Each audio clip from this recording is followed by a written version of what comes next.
Oh, we are live, and I'm not going to lie. The man behind the virtual glass, Jordan Klein, with the beat that slaps. That is good stuff.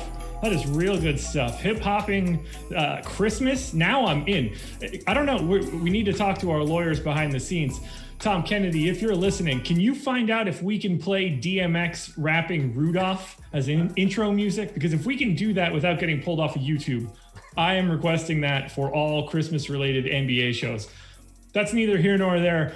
Welcome to NBA Live Before Lock. It is preseason edition. I am Josh Engleman. I am joined by Adam Scherer, and we are here to break down as best as possible a lovely three-game preseason slate. Let's start it off like this. Adam, how you doing? Doing pretty well. Three gamers, so the smallest slate that we've had so far, at least that I've done a show for. I think I've done all of them so far. We're getting a little bit of news before the show. Hopefully we'll get some more trickling in as we talk for the next hour. We have a little bit of news coming in so far. We've got a starting lineup for the Celtics, bunch of news for the Warriors. We're going to dig into all of that shortly. We're going to just take a look each game. We should have plenty of time to go through three games over the first, 30, 45 minutes or so. And then we could dive into all sorts of questions from you guys, which I assume will be copious on this lovely preseason slate. Before you do anything, hit that like button, subscribe to the channel, hit the notification bell so you know when we go live. Definitely subscribe to the channel, though. We're getting really, really close to that 50K mark. We're hoping to get it by the end of the year. I don't know if it's going to be feasible, but we're certainly going to blow the doors off of it in January. So subscribe. But you guys know, I'm here for the likes. We're already up over 100. I appreciate you guys. It feels pretty darn good. Normally, I have to plug all sorts of different stuff, like a show after us. Nothing. Free content. I don't have it. No giveaway right now. We do have the promo code Caruso. You can get our NBA package for $1 through December 29th when you sign up for an NBA Platinum Pass for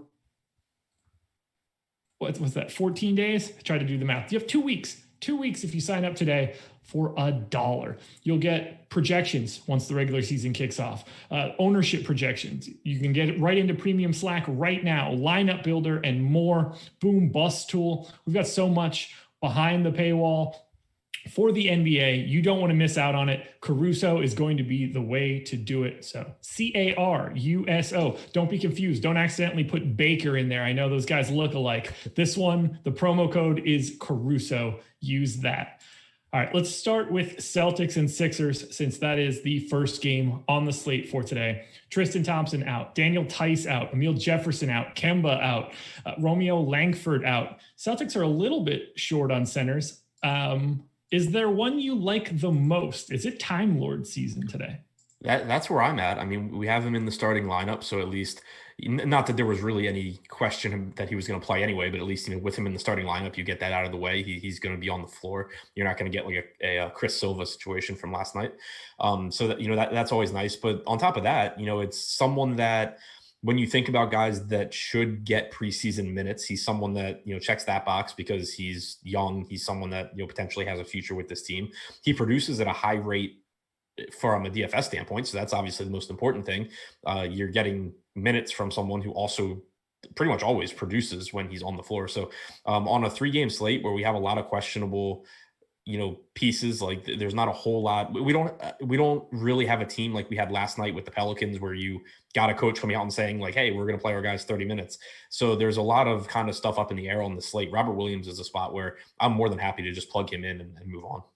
Yeah, I think I agree. And I think this matchup fits it pretty well in that, Tristan Thompson matches up pretty well in minutes against Joel Embiid. Now, I get it. This is the preseason. We're not going to be grinding these guys into the dirt either way.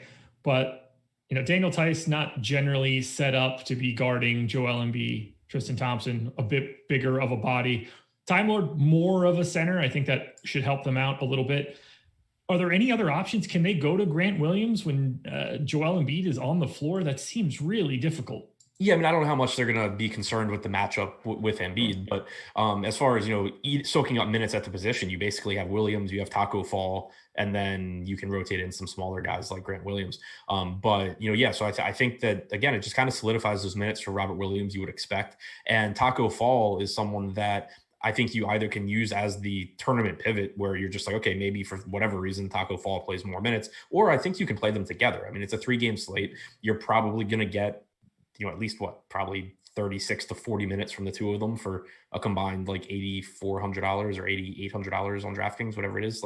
And Robert Williams is power forward eligible, which makes it even easier. So Taco Fall, not like the cash play that I think Robert Williams is, but certainly someone that I think is still firmly in play. Yeah, the fact that Robert Williams gets power forward and center eligibility is a real gem for this slate. Noted power forward. It really does help on this slate. Oh yeah. I mean, it's massive from like a lineup construction perspective. It is wildly incorrect from an actual basketball perspective. It's funny because like DraftKings has actually been strict with their multi-position eligibility so far. There's been a lot of times where I'm building my lineup so far this preseason, and I'm used to them giving anyone possible, 2 positions. And it's like, wait, I can't play this guy at power forward, or I can't play him at, shooting guard. Like Marquise Chris is only a center. Rashawn Holmes is only a center. Not saying that that's necessarily incorrect, but you would think that it would also apply to Robert Williams. Yeah, I mean, how long did we talk about Bradley Beal being shooting guard only while he was the point guard of the Wizards for like a full calendar year, basically? Right, and he was like the only person on the slate that wasn't shooting guard, that wasn't multi-position eligible. So we touched on Robert Williams, we touched on Taco Fall, 2 guys that look like probably the best value options from this game. I think Peyton Pritchard is third-ish, but I think quite a bit behind Robert Williams and Taco Fall, just because those guys have a specific position to play, whereas lots of different people can play Peyton Pritchard type minutes. How do you feel about Pritchard, and do you see any other interesting value plays coming out of Boston or Philly? So one other thing I'll mention going, as far as Boston goes, Brad Stevens did say that the lineups would be matchup dependent. Again, I don't know exactly what that means or how much he sticks to that for the preseason, but it would at least point you towards Williams for the reasons that you were saying before. As far as the rest of the team goes, I think, you can take shots at someone like Pritchard. He's cheap. He's only point guard eligible, which makes it kind of tough, but probably getting somewhere in like the 18 to 20 minute range.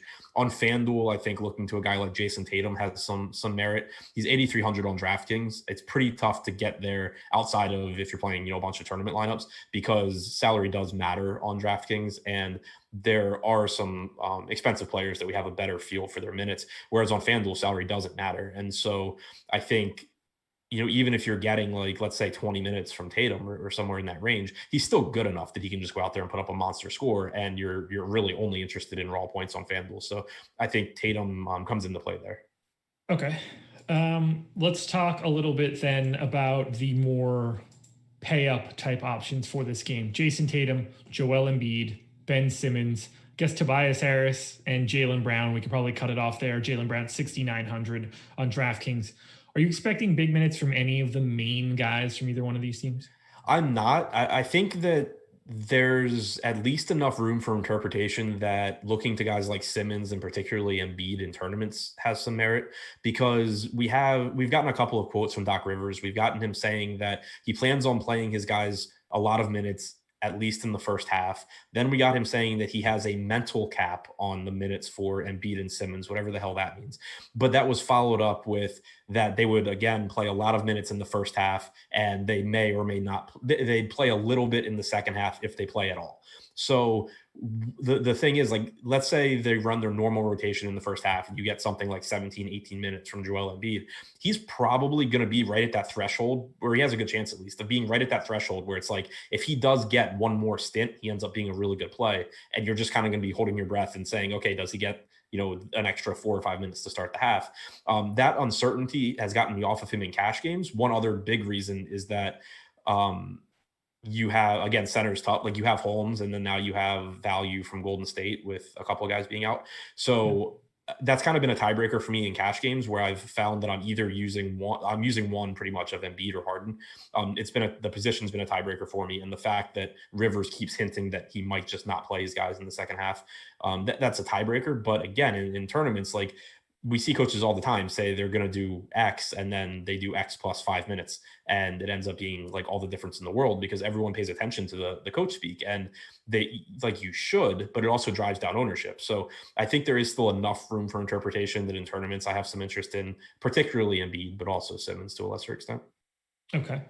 Is there anything else going on in this game, whether it's the Sixers side, whether it's the Celtics guy, guys that you want to take a shot on, guys that you think might be getting overlooked, just anything that stands out to you for guys that we haven't talked about? The one other thing to mention with Embiid is, again, you're not going to be too concerned with preseason matchups, but he should just absolutely eat against whatever the Celtics are doing. So, you can add that into maybe he produces at a little bit higher rate than normal.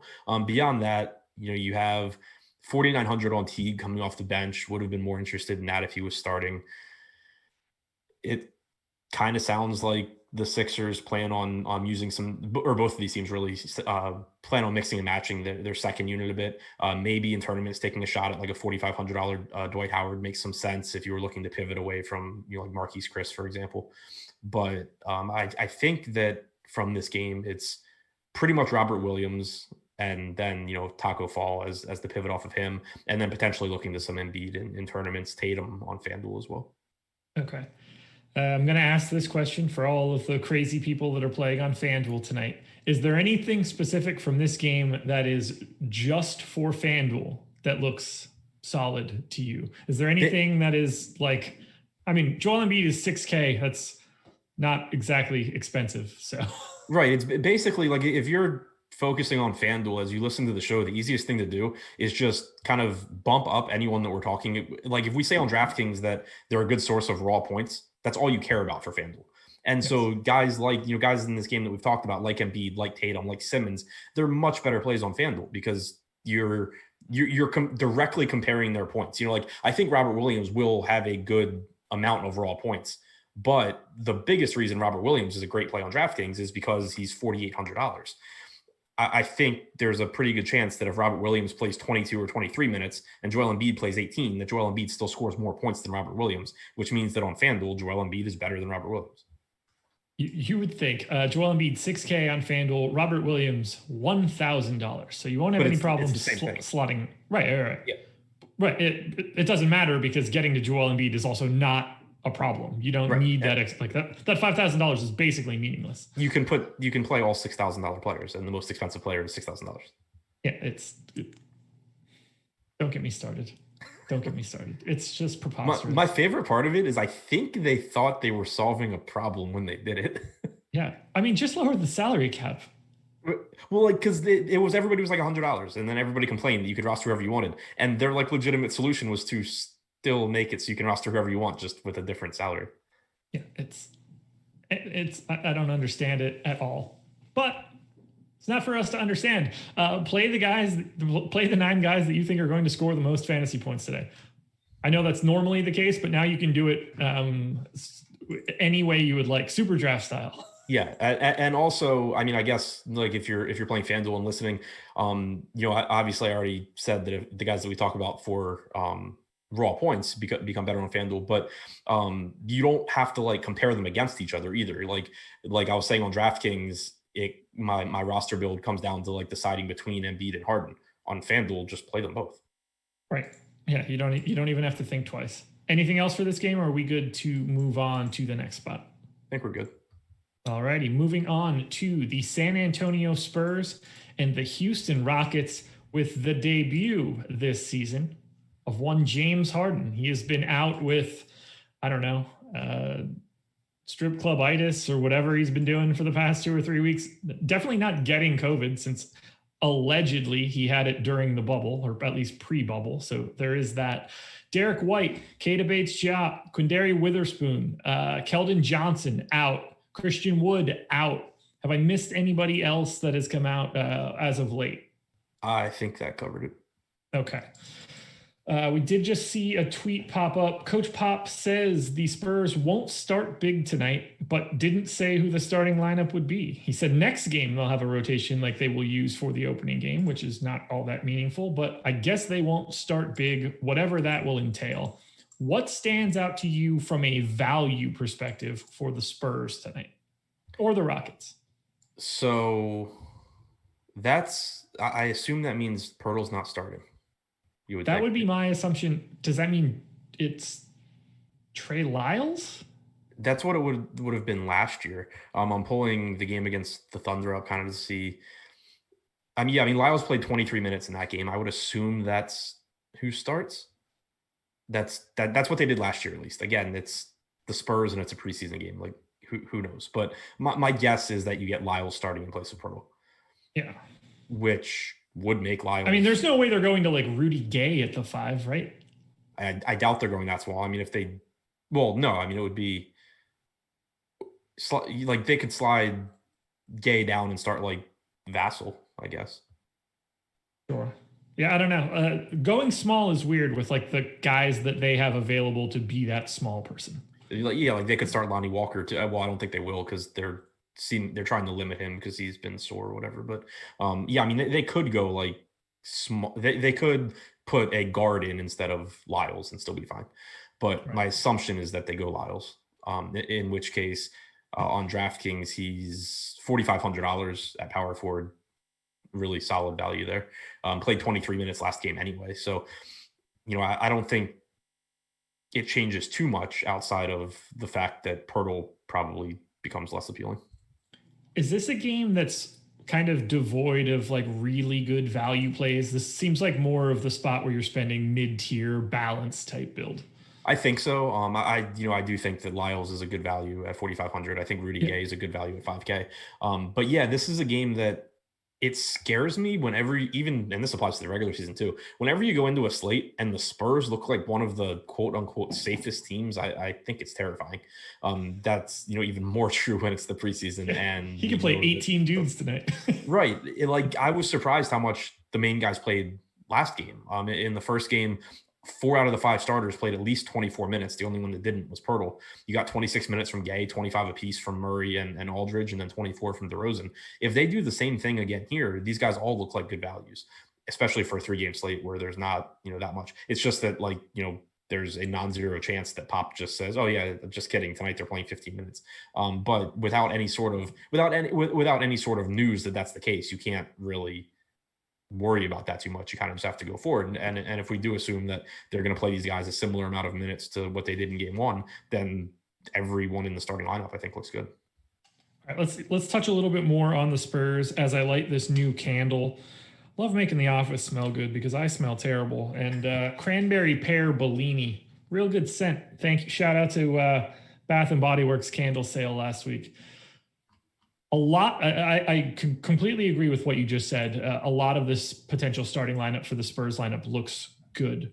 Is there a limit to the amount of those Spurs guys that you would like to get? And who is just simply the best play from the Spurs? I think I wouldn't go more than like 3 in a lineup. It just kind of seems unnecessary because we do have the late game with Sacramento and Golden State where there's a lot of good plays to get to. So I don't think I'd go more than 3.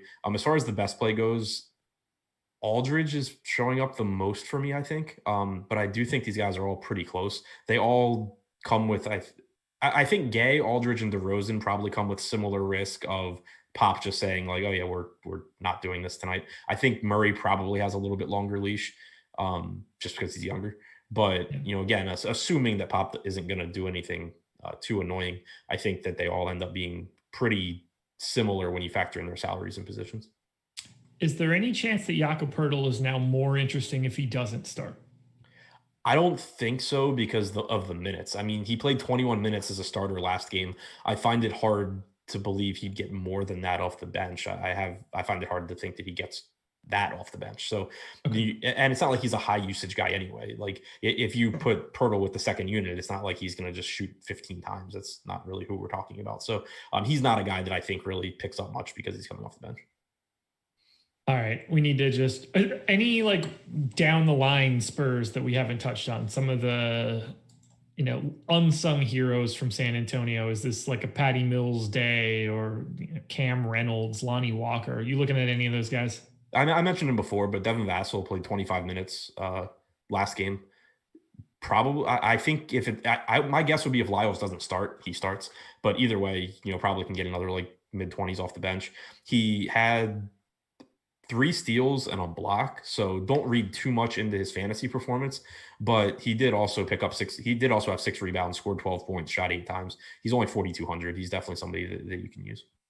Don't be afraid to read too much into his fantasy performance. This is a guy that I took way earlier in my mock draft that I put out prior to the draft.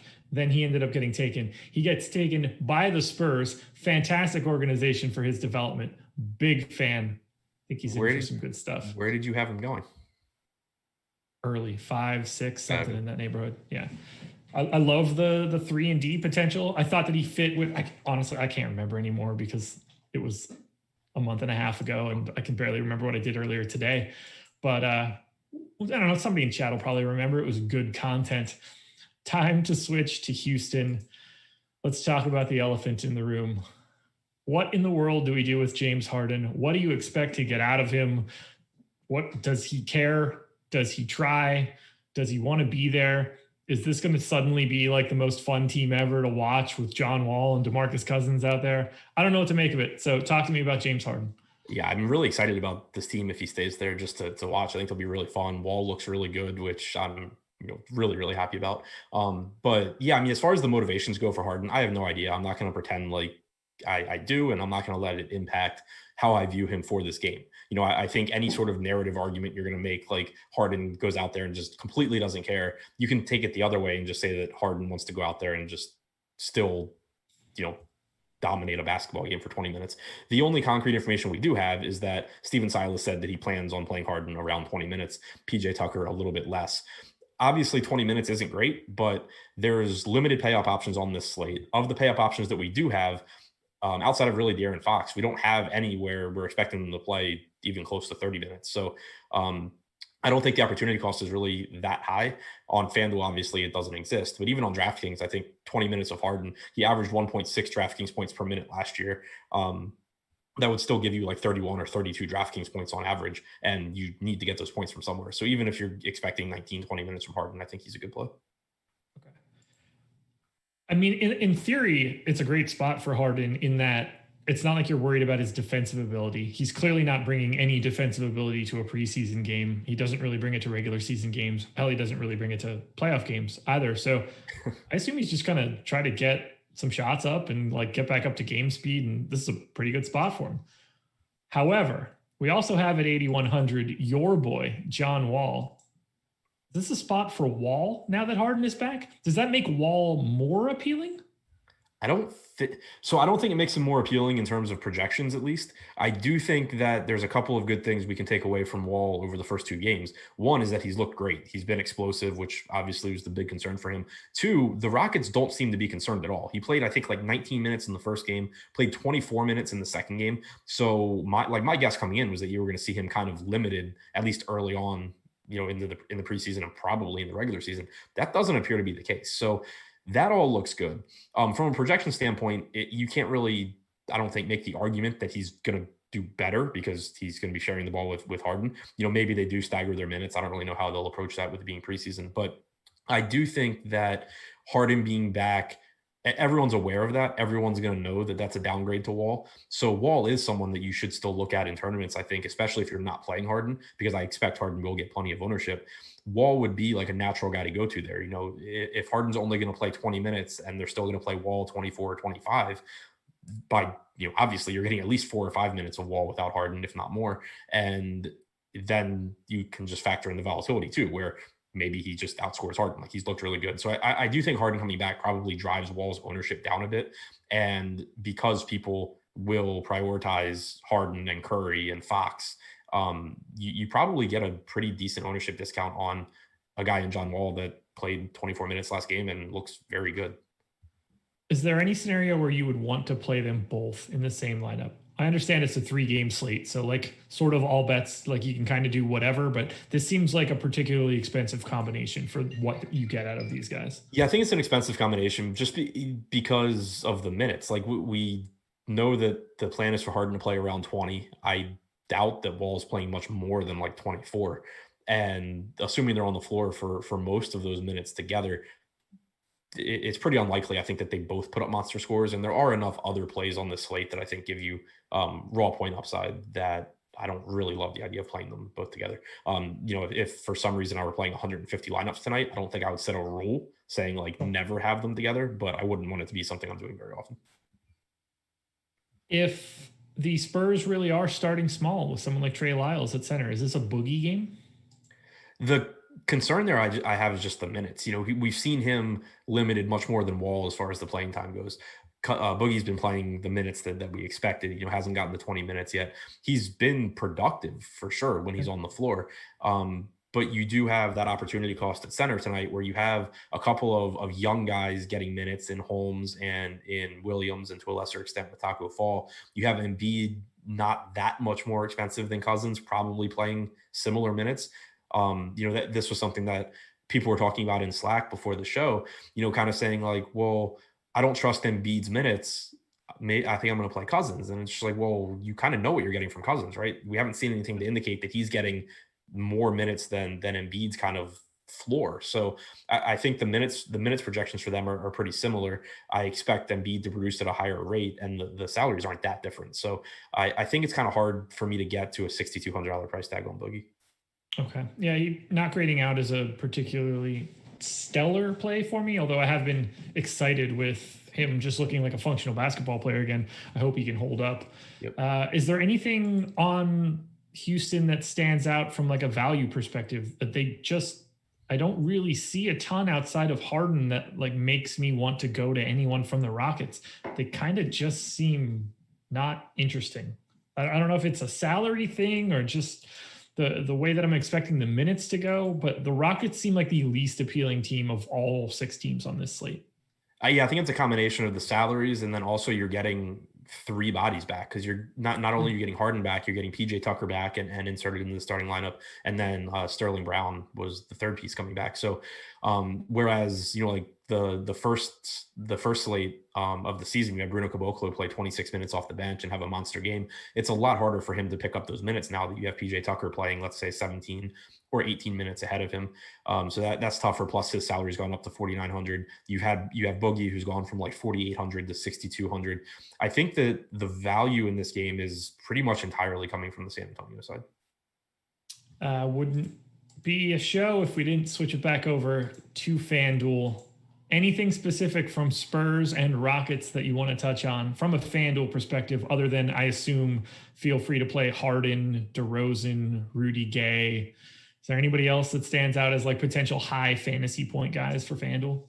Yeah, I mean, Harden, Wall, Aldridge, DeRozan. The Rockets end up being more useful on FanDuel than DraftKings because, again, salary doesn't matter.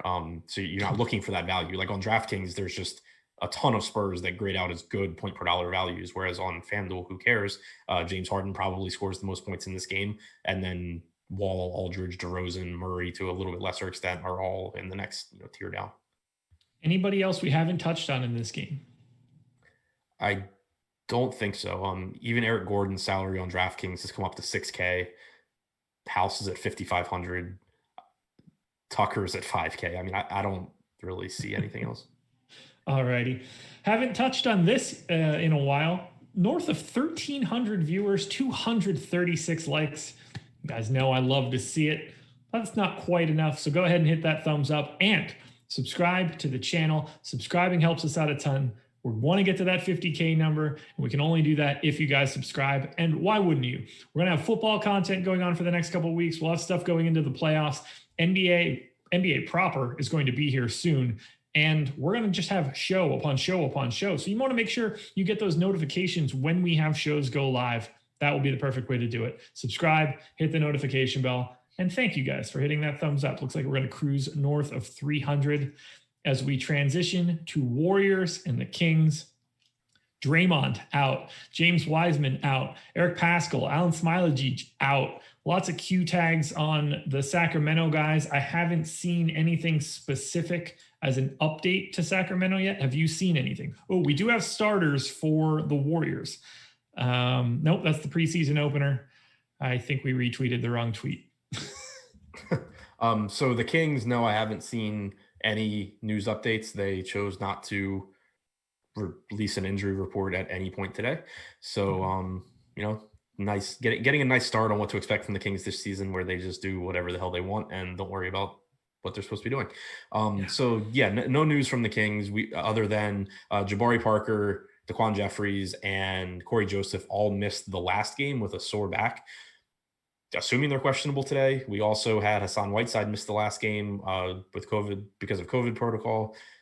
assuming he's questionable today. Don't really know.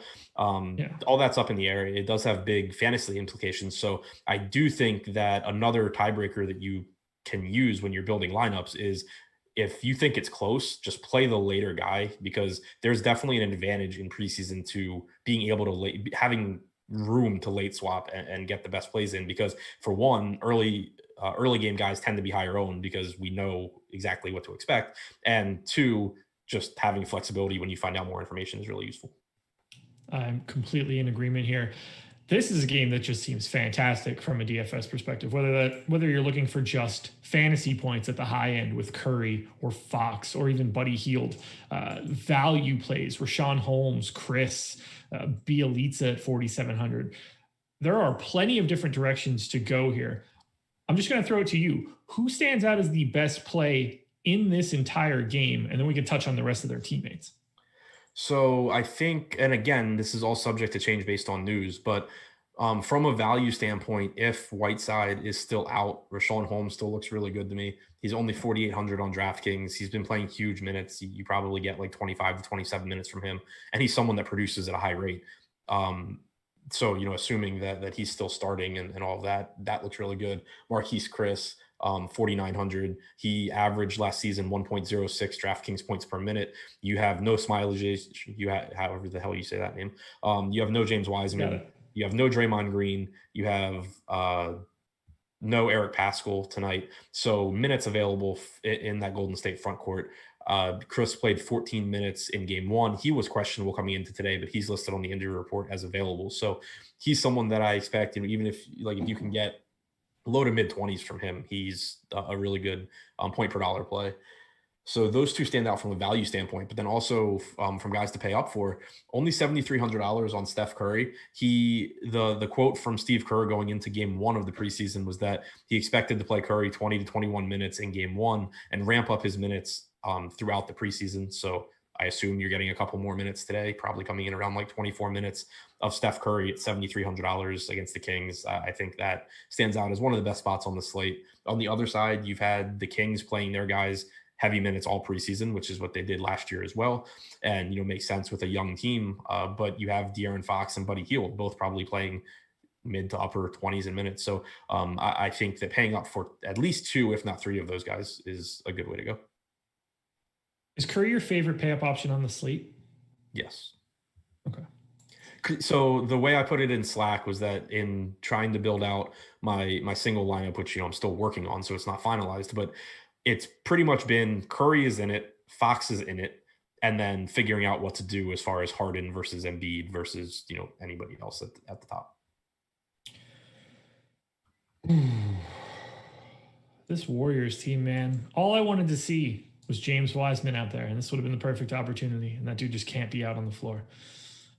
He's just unable to play basketball games. Barely plays in college. It's been 2+ years since he was out there. Desperate to see how he looks. Let's talk a little bit further about some of the less known Golden State Warriors today.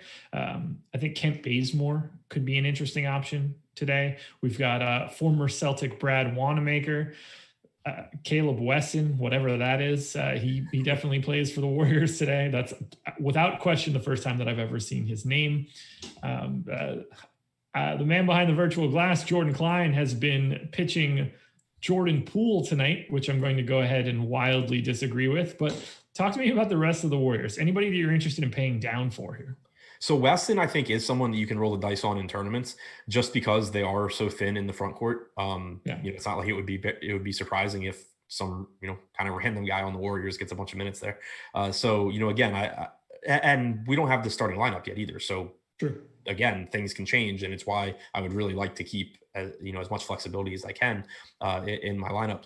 But yeah, keep an eye there. I think you got 18 minutes from Bazemore last game. The thing is, Golden State still runs so many bodies out there that it's tough to trust too many of these guys because the bench can just all play 16 to 18 minutes. Paschall played 23 minutes last game, so that's the big piece that is becoming available. Him plus Smilajic was 34 minutes opening up. So, maybe a little bit more run for Bazemore. I do think that Kelly Oubre and Andrew Wiggins are potential options as well. Oubre a little bit more appealing to me. He played 22 minutes last game. If you expect that he gets a couple more minutes here, like this is a guy that typically produces well from a fantasy standpoint, and he gives you a little bit higher floor than Wiggins because he just does more in terms of rebounding in particular. But I think that they're both solid plays, especially, you can fill them in at the small forward position, which is pretty weak. I would give Oubre a slight edge over Wiggins, especially because he's $700 less expensive on DraftKings. Yeah, that price difference is pretty massive. I like the idea of Wiggins being guard forward eligible. It's great from a roster construction. Like, not that roster construction is overly difficult during the preseason, but just getting that little piece of extra flexibility is usually great. But at 6,600, I think he kind of they bumped his price up because he's more flexible, and that sort of just offset everything. Let's transition over to the Sacramento side of this game. You mentioned Fox before. I think he looks fantastic. One of my favorite pay up options. I think Buddy Hield is pretty close to that, though. 6,700, so a couple $100 savings. Does get that guard forward eligibility split, so you can use him pretty much anywhere you want in your roster construction. I don't think he's all that far behind De'Aaron Fox from a full upside perspective either. Talk to me about Buddy Hield. Do you have the same sort of interest that I do? Yeah, and I agree with you from an upside perspective. Like, I think Fox projects better because he's just, I think, better. But you are still going to get shots from Hield. He played 26 minutes last game. He's, I expect him in that same range again, if not a couple more minutes. Took 10 shots. He's scoring dependent. If you've played DFS for more than a year, you understand what Buddy Hield is. Like, he's going to go out there, he's going to shoot, and if he's shooting well, he's going to score a lot of fantasy points. If he's not shooting well, he's going to wildly disappoint. Is typically how it goes. So that's, again, like, I prefer Fox because he gives you more of a floor. He does more outside of scoring, but Hield does still give you a really high ceiling. He does cover that forward position that's really weak as well, so that's useful. So I think both of those guys look good. Harrison Barnes is playing big minutes. You're talking about someone that averages about 3/4 of a fantasy point per minute. He's not exciting at all. I would rather find the money for Oubre if I can. I think I would rather go to like a 5K Rudy Gay if I can. But if you're playing a bunch of lineups, there's no real reason to completely avoid 28 minutes from Harrison Barnes or something in that range. The big news, I think the biggest news that can impact the slate, Hassan Whiteside notwithstanding, and Bagley notwithstanding, would be Corey Joseph, who in the first game, Joseph played 14 minutes and Tyrese Halliburton off the bench played 20 minutes. In the second game, Joseph missed and Halliburton played 30 minutes.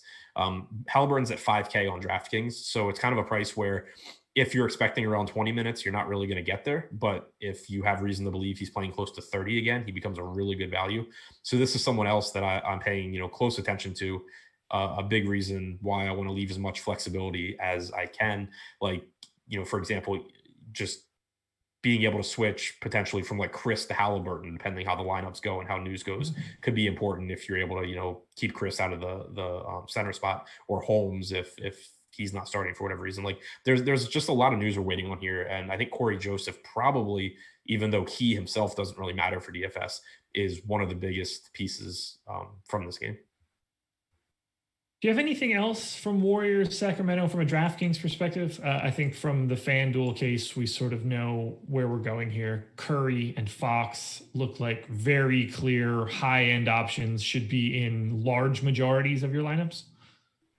Yeah, I think that Bielitsa fits into like tournament builds. When you talk about guys that I'm prioritizing, like I have, at least with the information we have right now, I have Holmes, Fox, Hield all ahead of him, potentially Halliburton if Joseph is out.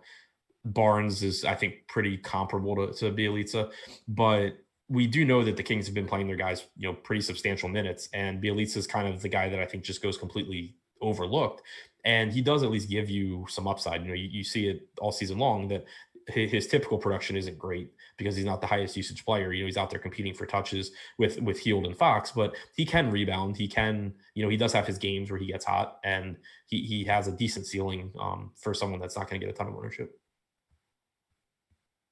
One last question for you before we get into just general questions from chat, from Slack. So premium Slack, YouTube chat, start getting your questions in the hopper. We've got about 19 minutes to go until lock, so plenty of time to answer everybody's questions. Potentially we see some news trickle in as well. Are there any rules that you would naturally set for a 3-game preseason slate like this? Anything that stands out to you as things you would want to do? Not really. You know, we talked about Harden and Wall before. And like I said, if I'm playing a bunch of lineups, that's not a rule that I would set. It's just something I don't think I'd get a lot of anyway. And I wouldn't want to do it in like a single entry. But if I'm playing 150 lineups, it's fine. But in general, I don't think there's really that many rules that I would set, because if you think about why we set rules in the regular season, or a big part of it is that you're trying to avoid players that negatively correlate. And so for one, the smaller the slate gets, the less that's an issue. And for two, a lot of the reason that negative correlation becomes a factor is, like, take the Taco Fall and Robert Williams pairing, for example. In the regular season, you're probably looking at it saying they're going to play like 48 minutes. And if Williams plays 30, then Fall only plays 18. And it's really tough for them both to get there. But for one, they're really cheap. But for two, neither of these guys, I wouldn't think, are playing 30 minutes and like limiting the other one. Chances are they're both just going to play whatever Brad Stevens wants them to play, and it's not going to equal 48. It's not really, so it's not really going to matter. Taco Fall is going to play whatever Brad Stevens wants. Robert Williams is going to play whatever Brad Stevens wants. They're kind of independent of each other, even though they're not going to be on the floor at the same time. You wouldn't think. They're not stealing minutes because they probably won't reach 48 anyway. So I just don't think that, because there's not really situations in the preseason where guys are losing minutes to someone else, because nobody's really playing enough minutes. I don't care too much about the negative correlation. Okay, just checking. One last call for them. Hit that like button, subscribe to the channel, hit the notification bell. 314 likes, 1,300 people. I'm loving it. Couldn't be happier to do this. Adam and I will be back again for tomorrow's slate. I haven't looked to see how many games there are, but I'm going to go out on a limb and assume that it's more than 3. See what we got tomorrow. I went on the right limb. It is 4 tomorrow. So 7:30 lock again tomorrow. Adam and I will be right back here doing it again. And now is the time we've all been waiting for. Time for questions. So this is coming from the DVS in Premium Slack. For FanDuel, any favorite long shots to outscore the high-end guys? Kind of like Hero from last night. I mean, Robert Williams would be the first one that comes to mind. Like, I think he's probably the highest projected, not star player. Yeah. But that works for me, I think. Yeah. I mean, in general, though, not really, because the thing is, there's not, it would be different if there were kind of cheap, lesser guys that were expected to play like 34 minutes while James Harden plays 20. But when you're talking about like 20 minutes for James Harden or 25 for someone who isn't James Harden, it's still James Harden. Yeah. And Rashawn Holmes, too, I think could be another one of those guys that are relatively low priced that could be better options here. I'm generally going to be leaning towards more of like the center types, just because I expect shooting to be mildly poor. Additional rebounding opportunities can push those guys up a little bit higher in the preseason. But that's a good question. Let's see what else we have here. Buddy Hield or James Harden? I will take that'd be Harden. Yeah, same. I mean, certainly James Harden on FanDuel. I mean, I guess there's a mild case to be made for Buddy Hield on DraftKings, given the $1,800 salary difference. But ultimately, I would still just rather play James Harden than that spot. Yeah, DraftKings, it at least comes down to roster construction. But I'm finding it easy enough to get both of them. So, I think that I'll probably roster both. And other than that, it kind of comes down to roster construction. Like, do you have the money to pay up for Harden, or do you need to save it for Hield? Because either one is a good play. A name that we didn't really touch on all that much, Simmons or Fox. I think we're on the same page here that it's pretty clearly Fox. Yeah, it's Fox for me, just because I expect him to play like 7-8 minutes more. Right. If both Joseph and Whiteside are out, would you rather have Halliburton or Holmes? I would rather have Holmes, but I would probably play them both. Yeah, I think you should be looking to get increased exposure to both of those guys, but I think Holmes looks good one way or the other. And if Whiteside ends up out, it would certainly be me hitching my wagon to Holmes. Oubre or LaMarcus Aldridge on DraftKings? There's one that I didn't expect, but thinking that one's probably Aldridge. I'm giving a slight edge to Oubre. Okay. Just because he's younger and I trust his minutes a little bit more. I really do think it's a coin flip. And like right now in my lineup, what it's come down to is that Aldridge is $200 more expensive and I don't have it. Okay, well, that'll do it. Also, the perfect example too of what I was saying before about when two guys are really close and it's a tiebreaker, I prefer having the guy in the Sacramento game because it's just one more roster spot that I can swap around when the Kings get around to telling us who's playing. That is a really good point. Bringing two of those guys back into the exact same question, adding a third, Aldridge, Oubre, Wiggins. Oubre, Aldridge, Wiggins. Yeah, same. Well, Aldridge, Oubre, Wiggins last. We're on the same page there. Jaylen Brown and Jason Tatum together on DraftKings. Sure. Yeah, fine with me. I'm not all that enamored with Jaylen Brown tonight, but like we touched on before, a rule like that is, I'm not really worried about it.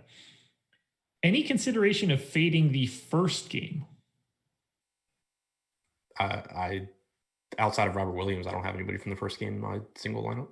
Yeah. I mean, I don't think it's like a particularly great idea to fade any one game on a 3-game slate, but there's just going to be teams you naturally have less of. And I think the Boston Philly game is the easiest one to have like a smaller profile on. But I wouldn't like go out of my way to say like, I'm just going to skip a game. Not in the preseason. All right. What else do we have? How many Kings in one lineup is too many? Halliburton, Holmes, Hield, and Fox too much? I don't think so. Assuming Joseph is out, especially in cash formats, like in tournaments, maybe you go 3, but in cash, like if we get news that all the guys that were out last game for Sacramento are still out, I have no problem getting like as many as I can. Same. Righty. What else do we have coming in here? I think I pretty much hit on everything from. Oh no, we have one from Pete, who I believe asked you about FanDuel questions earlier. Aldridge, Bielitsa, or Holmes on FanDuel? Aldridge, Holmes, Bielitsa. Okay.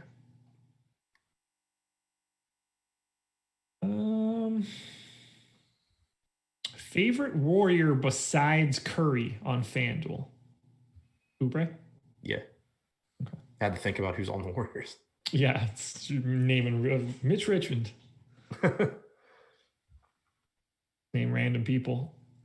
It is real. I'm really excited for like the second week of the NBA season when people's rosters become, like second nature to me again. And I don't start thinking like, when did that guy sign for the minimum? Right. DeRozan or Buddy Hield on FanDuel? Sounds tight. I'd lean toward Hield. Same. Oh, it's really close though to me. The lack of salary is important in that one for DeRozan. Taco going for 30 and 15 tonight. Maybe 30 and 15 tacos. Yeah, no, he's not. I don't think he's capable of that game ever, no matter how many minutes they give him. I'm going for 30 tacos tonight. I'm starving. That was the follow-up message from that guy's question. So he made the same sort of taco joke that I made. And now I'm being told that was a good one. I know that wasn't a good one, man. It's low rent jokes coming out of me today. Is No House Advantage doing NBA this season? I don't know the answer to that, but I assume the answer is yes. I would be very surprised if they took off the NBA. That doesn't seem like that would be incredibly advantageous for them to cut out, the second most popular DFS sport, maybe the first most popular, depending on, volume, I guess. Who does Harden directly hurt? Everybody. Himself. Yeah. Everybody on the Rockets. Yeah. I mean, he's like the highest usage player in the league. Him being on the floor negatively, especially in a situation like this, it just negatively impacts everybody. He's taking a large swath of shots away. The only benefit in this scenario is that he's not playing 38 minutes. He's playing, 20-ish or whatever it ends up being. So he doesn't have as much time to monopolize the shot attempts. Let's see.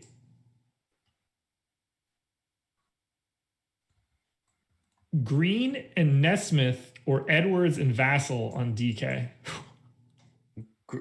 Say it again. Green and Nesmith. So who's or is Green? It Neesmith? Javante, I'm guessing. Or Danny? The way that I'm reading this seems like a lot of young-ish people. but I don't really have the answer. So I'm going to go with Javonte Green, Aaron Nesmith, or Carson Edwards and Devin Vassell. That's my guess. Javonte, yeah. I have absolutely no idea. Like, they're just not people I've even thought about.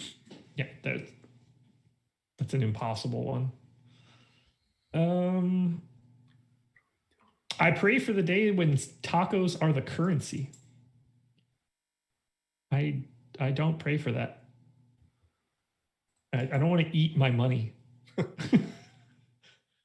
If I were the Rockets owner, I'd bench Harden's ass until his contract ended. Give him the mellow treatment. Yeah, I don't get the sense that James Harden would be super mad to cash $120 million in checks to hang out at the titty bar, but it's just me.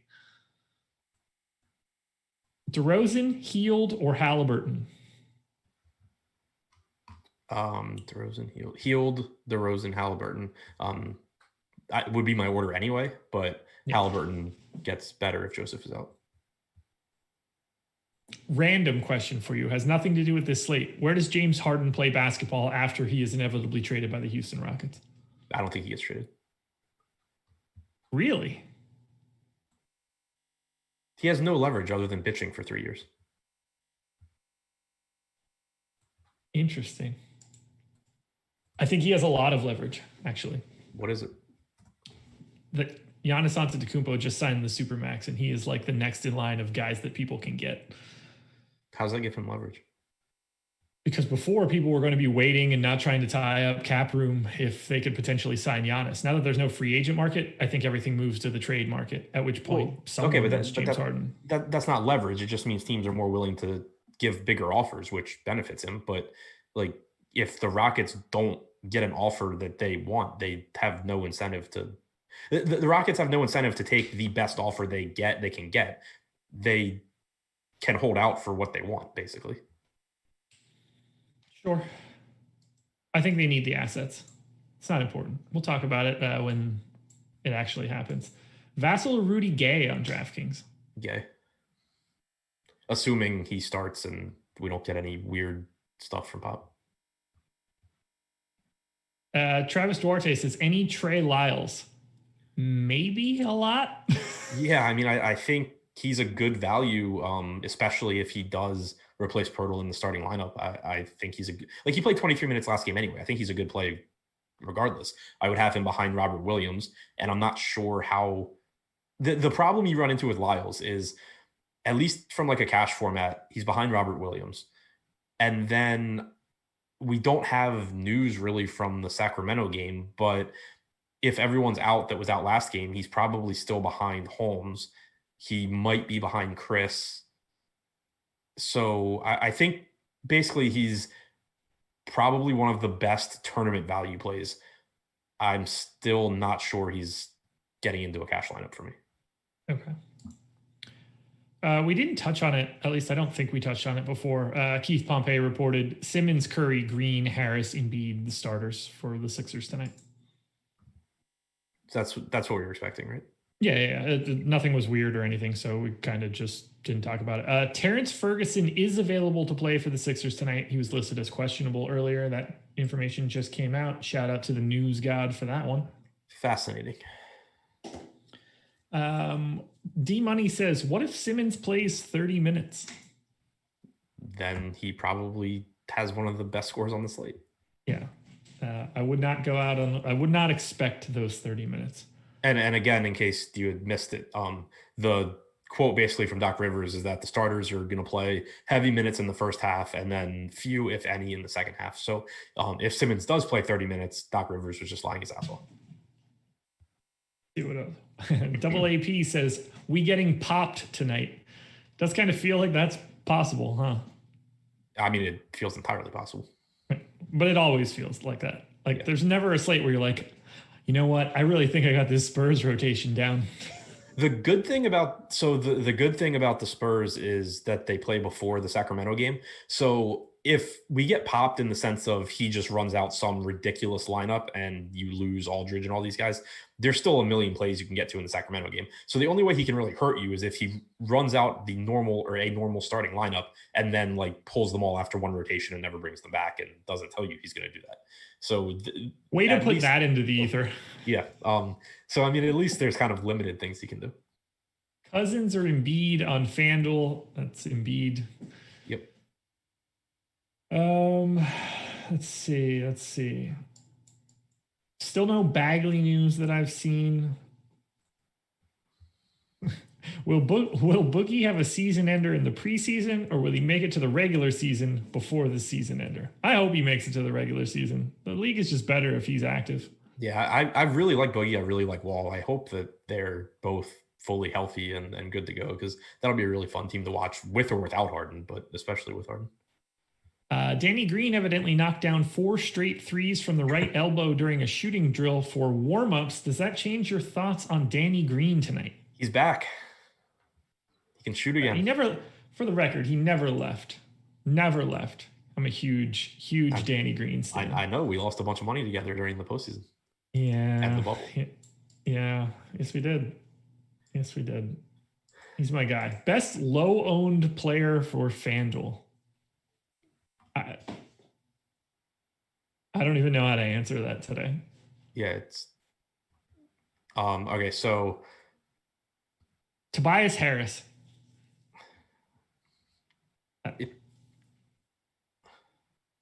trying to just think of a guy like that's good whose name I don't think we said today. Yeah, that's exactly like it's probably like John Wall or Jaylen Brown.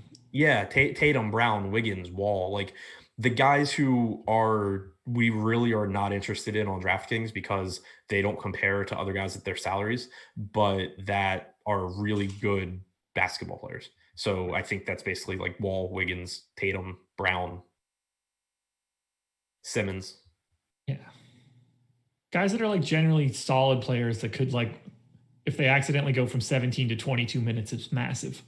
Yeah, just think like guys who are likely, who aren't really being talked about because they're not on the Kings or the Spurs basically, and they're not James Harden, but that if they scored 34 fantasy points in 20 minutes, nobody would really be shocked. Right. DeJounte Murray or Oubre? That's really close. So because of the positions, Oubre is easier to get to. If you're just talking about like at a utility spot, I think I would lean towards Murray. All righty. We have 1 minute until lock, or not even 40 seconds. So guys, if you don't have your lineups in yet, I'm not entirely sure what you're waiting for, but stop listening to me and start entering your lineups. It is imperative that you do that before 7:30. Otherwise, oddly enough, they don't let you change any of those guys that start. It's kind of a bummer.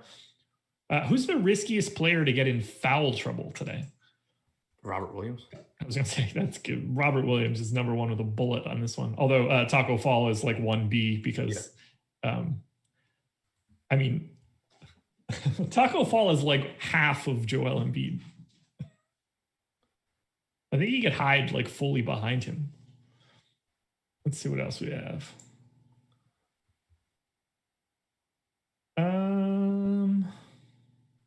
I think that's just about it. And we are locked. Adam, any final thoughts? Summing it up. Are you happy with where you are for tonight's slate? Yeah, I'm happy with where I'm at. I ended up not having any Spurs, so I don't have to worry about whatever happens there. Just have to wait on the Kings news, I guess. All righty. Well, guys, good luck tonight. Thank you guys for joining us. As I mentioned before, Adam and I will be back doing this exact same show tomorrow for Gamer as well. With plenty of time to take some questions, roll through all of these individual games. I'm ready to just go watch a little bit of basketball. Not too much, but I'd like to see, maybe the first quarter of Celtics 76ers. And then I'll be asleep for Warriors Kings. But thanks for joining us. Hit the like button on your way out the door. We'll be back tomorrow for all the goods. Thanks, guys. Later on.